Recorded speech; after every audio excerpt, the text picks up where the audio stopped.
आपको पता है ना मैं ऐसा नहीं कर सकती। अमेजिंग।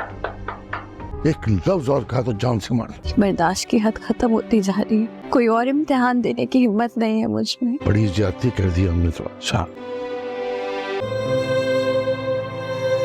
झूठ बोल रहा है और मैं तुम्हें क्यों मैसेज करूँ? सिर्फ मुझ पर इल्जाम लगा रहे। जब मैं इसको जानती नहीं तो इसके पास मेरा नंबर कैसे आएगा? इसका इजारा तो मुमकिन नहीं है, लेकिन ड्रामा सीरियल चालबाज के आने वाले एपिसोड में आप लोग देखेंगे शायान इस बार कोई भी कसर नहीं छोड़ना चाहता आयजा की इज्जत बर्बाद करने की। आखिर उसने अब तक जो कुछ करना था उसने सब कुछ कर दिया। अपनी बेइज्जती का बदला उसने अनाया से शादी करके और उसे तलाक देकर ले ही लिया, लेकिन अभी भी उसके कलेजे को ठंडक नहीं मिली। अब वो आयजा की जिंदगी बर्बाद करना चाहता है क्योंकि उसने मुंह से तलाक तो दे दी है अनाया को, लेकिन तलाक के कागजात भिजवाकर अब वो और भी उसकी बेइज्जती करना चाहता है और साथ ही साथ आयजा की जिंदगी भी खराब करना चाहता है ताकि आयजा के घर वाले वो तलाक के कागजात देकर और उन्हें सारी कहानी का पता चल जाए कि आखिर ये सब कुछ क्या चल रहा है और इस सब के पीछे आखिरकार क्या वजूहात हैं। इसी वजह से हामिद साहब की तबीयत खराब हुई है। अगले दिन जब आयजा सुबह के लिए अपने शौहर के साथ अपने बाप की तरफ जाने लगेगी तैयार होकर, तो यहाँ पर सबसे पहले असद उससे सवाल करेगा कि मुझे समझ नहीं आता, जिस तरह चाचू बाबा के साथ रो रहे थे, गिड़गिड़ा रहे थे और उनके सामने हाथ जोड़ रहे थे, और जैसे ही उनके सामने अनाया आई तो उससे भी उन्होंने मिलने से इनकार कर दिया। आखिर ये सब कुछ क्या चल रहा था? मुझे समझ नहीं आता आखिरकार चचा ऐसा क्यों कर रहे थे।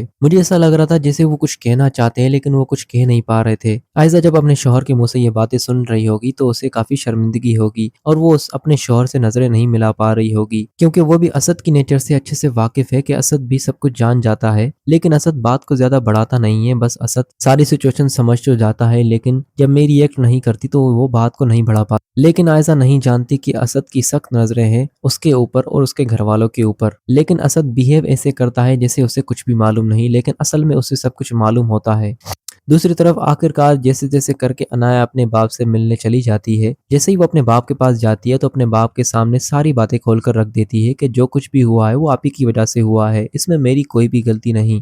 मैंने तो अपनी जिंदगी अपनी मर्जी से जीने की कोशिश की थी और जिसमें मेरी खुशी थी मैंने वो सब कुछ किया, लेकिन आप ही ने ही मेरी खुशियां बर्बाद कर दी। इसमें मेरा कसूर नहीं है, ये सब कुछ आप ही का कसूर है। वो अपनी बहन की बुराई अपने बाप के साथ कर देगी, लेकिन उसका बाप उस वक्त उसकी कोई भी बात नहीं सुनेगा और बार बार हाथ के इशारे के साथ उसे जाने के लिए कहेगा, क्योंकि अब हामिद साहब के सामने अनाया की कोई भी वैल्यू नहीं, ना ही उसकी कोई इज्जत, क्योंकि उसने अपने बाप की इज्जत के बारे में जब एक बार भी नहीं सोचा तो अब बाप भी बेटी की एक बात भी नहीं सुन रहा। दूसरी तरफ आखिरकार शायान ने तलाक के कागजात भिजवा ही दिए आयजा के ससुराल के घर, ताकि उसके बहन की करतूत अब सबको पता चल जाए। सुबह के टाइम पे कुरियर वाला आएगा, गेट बजाएगा तो गेट खोलने के लिए रोहान चला जाएगा और रोहान उस कागजात को लेकर अंदर आ ही रहा होगा कि उसके पीछे आयजा आ जाएगी और आयजा उससे पूछेगी, अरे रोहान मैं तुम्हें ही ढूंढ रही थी और ये किस चीज के कागजात हैं? तो जिस पर रोहान कहेगा, भाभी वही तो मैं खोलने की कोशिश कर रहा हूँ, चलो भाभी देख ही लेते हैं इस कागजात के अंदर क्या है, किसके लिए आए हैं। लेकिन आयजा उसे वो कागजात खोलने से रोकेगी, क्योंकि आयजा तो जानती है वो कागजात किस लिए आए हैं और उन कागजात के अंदर क्या है। वो कागजात तो शायान ने भिजवाए हैं अनाया को तलाक की, लेकिन वहां पर तो वो रोहान को जैसे तैसे करके उससे वो कागजात ले ही लेगी। लेकिन कब तक आयजा अपनी बहन की बदनामी छुपाती रहेगी? आखिर ये सच सभी के सामने आना ही है, और जिस दिन ये सच सभी के सामने आएगा उस दिन शायद हामिद साहब की डेथ हो जाए, क्योंकि अब तक हामिद साहब सिर्फ पैरालाइज हुए हैं, लेकिन जिस दिन उनकी बेटी की हकीकत असद के घर वालों को पता चल जाएगी तो उस दिन उनके जीने का मकसद खत्म हो जाएगा, क्योंकि अब तक तो उनकी बेटी की इज्जत महफूज थी, लेकिन अब सबको पता चल गई। इसके बाद हो सकता है हामिद साहब की डेथ हो जाए और वो इस दुनिया से चल बसें।